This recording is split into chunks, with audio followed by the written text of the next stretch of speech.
The topic is all about the future of labor. Do you guys have any suggestion on how you will going to tackle this on using slides? Maybe we don't need to have some visual aids since we are going to present our topic using only Skype. But if you guys want to have some entertainment, we can edit the recorded presentation and add a video in the last part of it.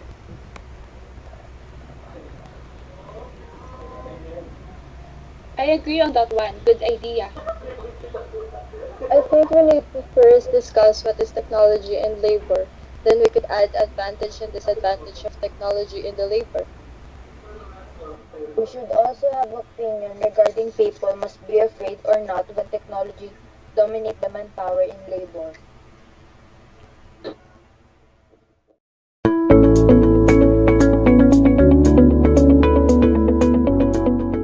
Technology is the making, usage, knowledge of tools, machines, techniques, craft, system, or methods of organization in order to solve a problem or performance of specific function. Technology is automation. It is the use of control system and information technologies to reduce the need for human work in the production of goods and services.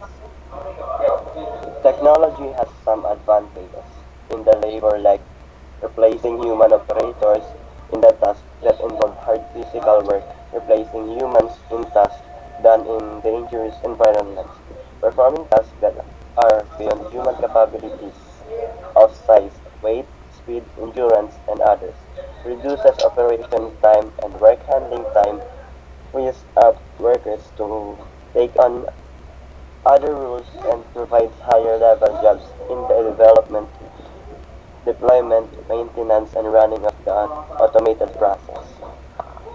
Technology also have disadvantages, which are security threats, unpredictable development costs, and higher initial costs.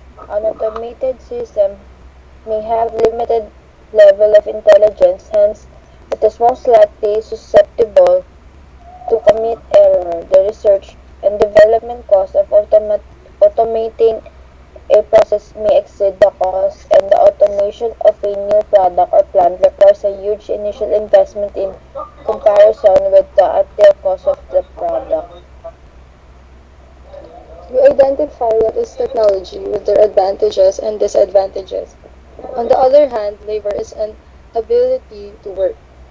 Labor includes both physical and mental labor.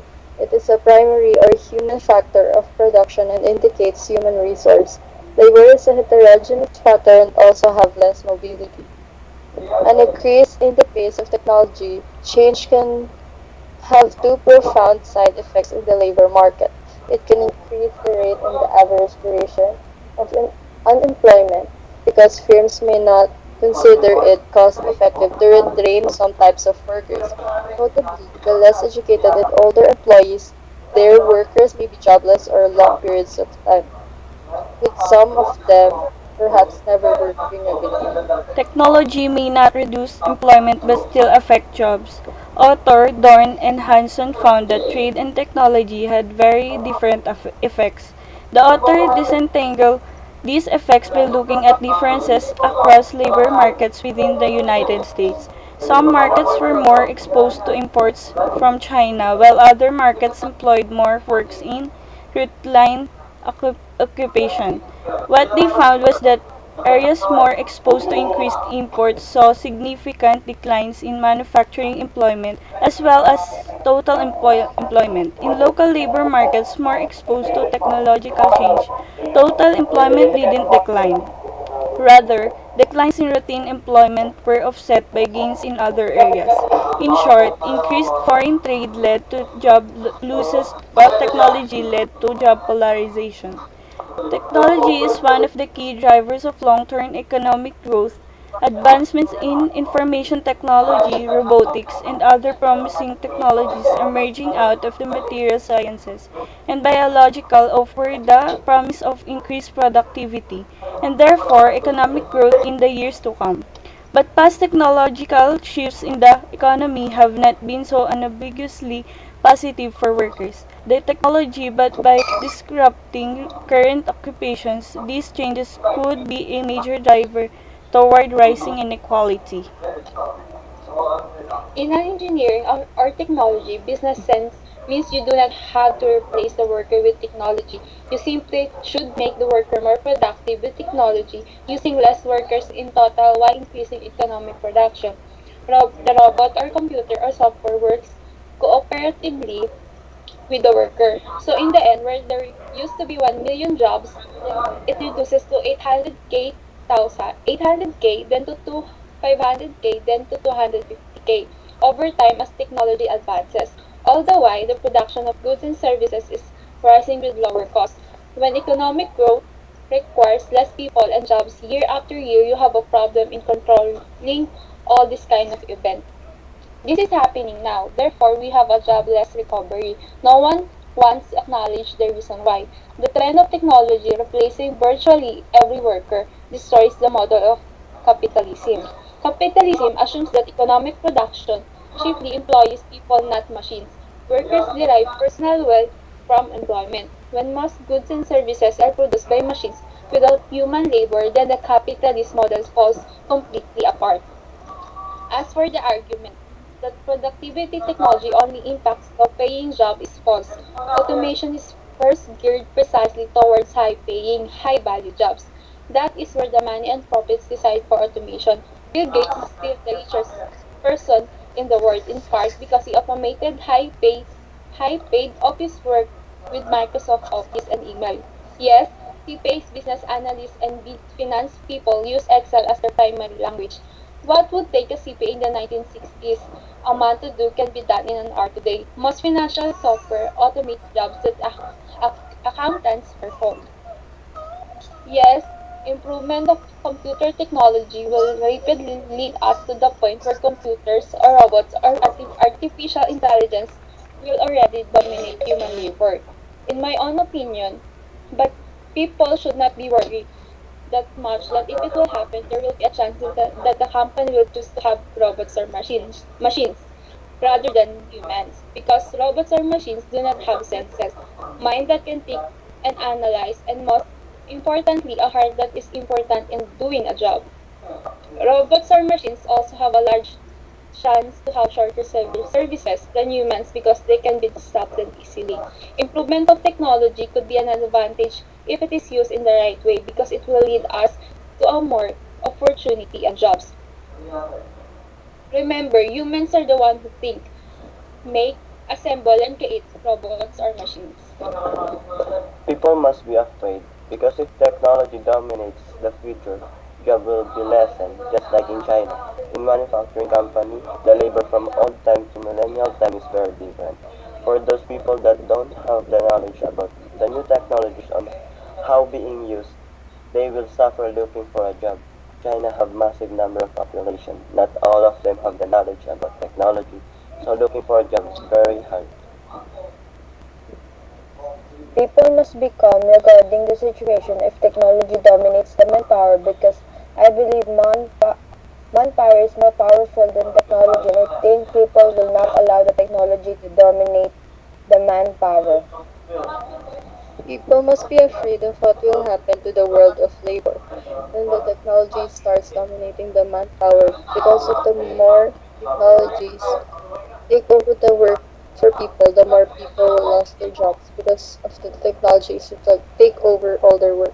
Whatever happens, technology can't dominate manpower. There are always need manpower to operate those technology for them to work properly.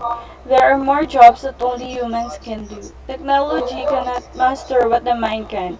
Yes, it's true that using technologies makes our work easier, but we don't need to depend on it.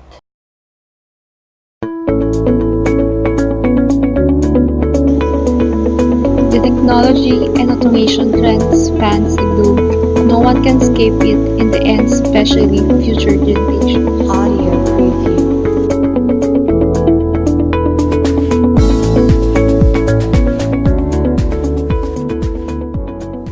Every human used to have to hunt or gather to survive, but humans are smartly lazy, so we made tools to make our work easier. From sticks to plows to tractors, we've gone from everyone needing to make food to modern agriculture with almost no one needing to make food. And yet, we still have abundance. Of course, it's not just farming, it's everything. We've spent the last several thousand years building tools to reduce physical labor of all kinds. These are mechanical muscles, stronger, more reliable, and more tireless than human muscles ever could be. And that's a good thing. Replacing human labor with mechanical muscles frees people to specialize, and that leaves everyone better off, even those still doing physical labor. This is how economies grow and standards of living rise. Some people have specialized to be programmers and engineers whose job is to build mechanical minds. Just as mechanical muscles made human labor less in demand, so are mechanical minds making human brain labor less in demand. This is an economic revolution. You may think we've been here before, but we haven't. This time is different. When you think of automation, you probably think of this: giant, custom-built, expensive, efficient, but really dumb robots blind to the world and their own work. They were a scary kind of automation, but they haven't taken over the world because they're only cost-effective in narrow situations. But they're the old kind of automation. This is the new kind. Meet Baxter. Unlike these things, which require skilled operators and technicians and millions of dollars, Baxter has vision and can learn what you want him to do by watching you do it. And he costs less than the average annual salary of a human worker. Unlike his older brothers, he isn't pre-programmed for one specific job. He can do whatever work is within the reach of his arms. Baxter is what might be thought of as a general-purpose robot, and general purpose is a big deal. Think computers. They too started out as highly custom and highly expensive, but when cheap-ish general-purpose computers appeared, they quickly became vital to everything. A general-purpose computer can just as easily calculate change, or assign seats on an airplane, or play a game, or do anything just by swapping its software. And this huge demand for computers of all kinds is what makes them both more powerful and cheaper every year. Baxter today is the computer of the 1980s. He's not the apex, but the beginning. Even if Baxter is slow, his hourly cost is pennies worth of electricity, while his meat-based competition costs minimum wage. A tenth the speed is still cost-effective when it's 100th the price. And while Baxter isn't as smart as some of the other things we will talk about, he's smart enough to take over many low-skilled jobs. And we've already seen how dumber robots than Baxter can replace jobs. In new supermarkets, what used to be 30 humans is now 1 human overseeing 30 cashier robots. Or take the hundreds of thousands of baristas employed worldwide. There's a barista robot coming for them. Sure, maybe your guy makes the double mocha whatever just perfect and you'd never trust anyone else, but millions of people don't care and just want a decent cup of coffee. Oh, and by the way, this robot is actually a giant network of robots that remembers who you are and how you like your coffee no matter where you are. Pretty convenient. We think of technological change as the fancy new expensive stuff, but the real change comes from last decade's stuff getting cheaper and faster. That's what's happening to robots now. And because their mechanical minds are capable of decision-making, they are out-competing humans for jobs in a way no pure mechanical muscle ever could. Imagine a pair of horses in the early 1900s talking about technology. One worries all these new mechanical muscles will make horses unnecessary. The other reminds him that everything so far has made their lives easier. Remember all that farm work? Remember running from coast to coast delivering mail? Remember riding into battle? All terrible. These new city jobs are pretty cushy, and with so many humans in the cities, there will be more jobs for horses than ever. Even if this car thingy takes off, he might say, there will be new jobs for horses we can't imagine. But you, dear viewer, from beyond 2000, know what happened. There are still working horses, but nothing like before. The horse population peaked in 1915. From that point on, it was nothing but down. There isn't a rule of economics that says better technology makes more better jobs for horses. It sounds shockingly dumb to even say that out loud, but swap horses for humans and suddenly people think it sounds about right. As mechanical muscles pushed horses out of the economy, mechanical minds will do the same to humans. Not immediately, not everywhere, but in large enough numbers and soon enough that it's going to be a huge problem if we're not prepared, and we're not prepared. You, like the second horse, may look at the state of technology now and think it can't possibly replace your job, but technology gets better, cheaper, and faster at a rate biology can't match. Just as the car was the beginning of the end for the horse, so now does the car show us the shape of things to come. Self-driving cars aren't the future. They're here and they work. Self-driving cars have traveled hundreds of thousands of miles up and down the California coast and through cities, all without human intervention. The question is not if they'll replace cars, but how quickly. They don't need to be perfect, they just need to be better than us. Human drivers, by the way, kill 40,000 people a year with cars just in the United States. Given that self-driving cars don't blink, don't text while driving, don't get sleepy or stupid, it's easy to see them being better than humans because they already are. Now, to describe self-driving cars as cars at all is like calling the first cars mechanical horses. Cars in all their forms are so much more than horses that using the name limits your thinking about what they can even do. Let's call self-driving cars what they really are. Autos, the solution to the transport objects from point A to point B problem. Traditional cars happen to be human-sized to transport humans, but tiny autos can work in warehouses and gigantic autos can work in pit mines. Moving stuff around is who knows how many jobs, but the transportation industry in the United States employs about 3 million people. Extrapolating worldwide, that's something like 70 million jobs at a minimum. These jobs are over.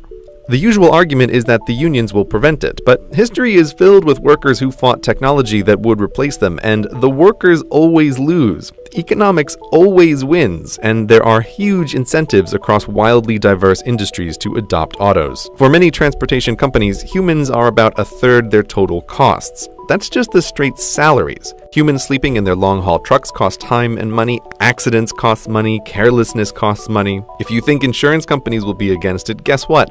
Their perfect driver is one who pays their small premiums and never gets into an accident. The autos are coming, and they're the first place where most people will really see the robots changing society. But there are many other places in the economy where the same thing is happening, just less visibly. So it goes with autos, so it goes for everything. It's easy to look at autos and Baxters and think technology has always gotten rid of low-skilled jobs we don't want people doing anyway. They'll get more skilled and do better educated jobs like they've always done. Even ignoring the problem of pushing 100 million additional people through higher education, white-collar work is no safe haven either. If your job is sitting in front of a screen and typing and clicking, like maybe you're supposed to be doing right now, the bots are coming for you too, buddy. Software bots are both intangible and way faster and cheaper than physical robots. Given that white-collar workers are, from a company's perspective, both more expensive and more numerous, the incentive to automate their work is greater than low-skilled work. And that's just what automation engineers are for. These are skilled programmers whose entire job is to replace your job with a software bot. You may think even the world's smartest automation engineer could never make a bot to do your job, and you may be right, but the cutting edge of programming isn't super smart programmers writing bots, it's super smart programmers writing bots that teach themselves how to do things the programmer could never teach them to do. How that works is well beyond the scope of this video, but the bottom line is there are limited ways to show a bot a bunch of stuff to do, show the bot a bunch of correctly done stuff, and it can figure out how to do the job to be done. Even with just a goal and no knowledge of how to do it, the bots can still learn. Take the stock market, which in many ways is no longer a human endeavor. It's mostly bots that taught themselves to trade stocks, trading stocks with other bots that taught themselves.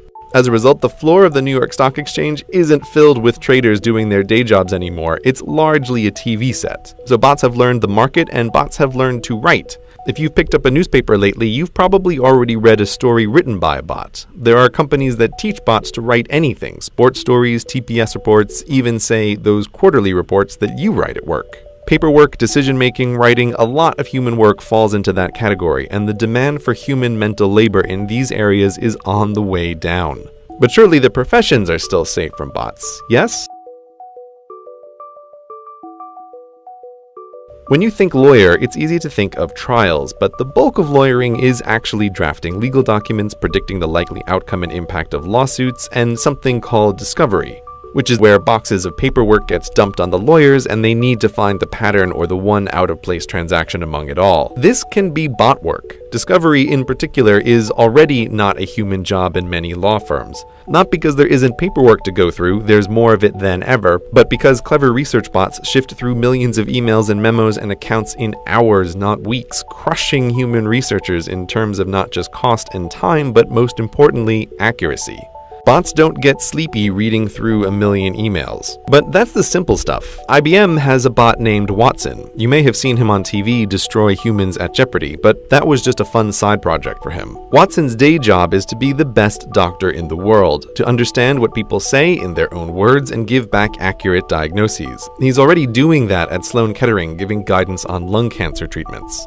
Just as autos don't need to be perfect, they just need to make fewer mistakes than humans, the same goes for doctor bots. Human doctors are by no means perfect. The frequency and severity of misdiagnoses are terrifying, and human doctors are severely limited in dealing with a human's complicated medical history. Understanding every drug and every drug's interaction with every other drug is beyond the scope of human knowability, especially when there are research robots whose whole job it is to test thousands of new drugs at a time. And human doctors can only improve through their own experiences. Doctor bots can learn from the experience of every doctor bot, can read the latest in medical research and keep track of everything that happens to all their patients worldwide and make correlations that would be impossible to find otherwise. Not all doctors will go away, but when the doctor bots are comparable to humans and they're only as far away as your phone, the need for general doctors will be less. So professionals, white-collar workers, and low-skill workers all have things to worry about from automation. But perhaps you are unfazed because you're a special creative snowflake. Well, guess what? You're not that special. Creativity may feel like magic, but it isn't.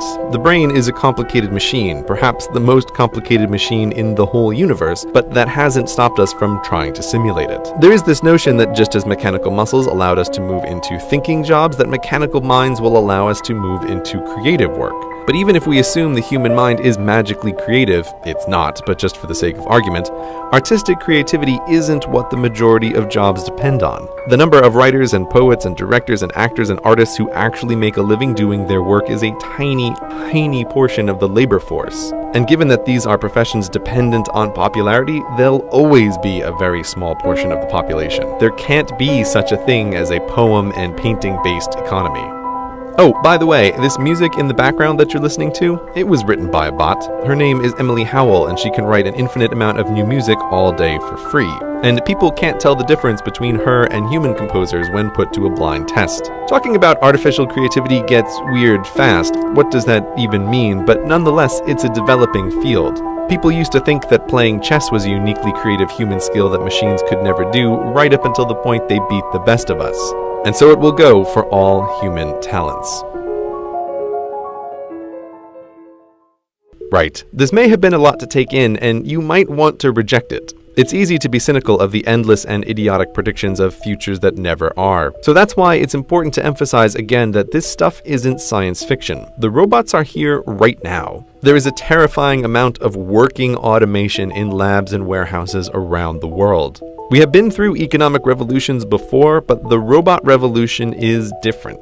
Horses aren't unemployed now because they got lazy as a species, they're unemployable. There's little work that a horse can do to pay for its housing and hay. And many bright, perfectly capable humans will find themselves the new horse, unemployable through no fault of their own. But if you still think new jobs will save us, here is one final point to consider. The US Census in 1776 tracked only a few kinds of jobs. Now, there are hundreds of kinds of jobs, but the new ones are not a significant part of the labor force. Here's the list of jobs ranked by the number of people who perform them. It's a sobering list with the transportation industry at the top. Continuing downward, all of this work existed in some form 100 years ago, and almost all of them are easy targets for automation. Only when we get to number 33 on the list is there finally something new. Don't think that every barista or white-collar worker need lose their job before things are a problem. The unemployment rate during the Great Depression was 25%. The list above is 45% of the workforce. Just what we've talked about today, the stuff that already works, can push us over that number pretty soon. And given that even in our modern technological wonderland, new kinds of work aren't a significant portion of the economy, this is a big problem. This video isn't about how automation is bad, rather that automation is inevitable. It's a tool to produce abundance for little effort. We need to start thinking now about what to do when large sections of the population are unemployable through no fault of their own. What to do in a future where, for most jobs, humans need not apply.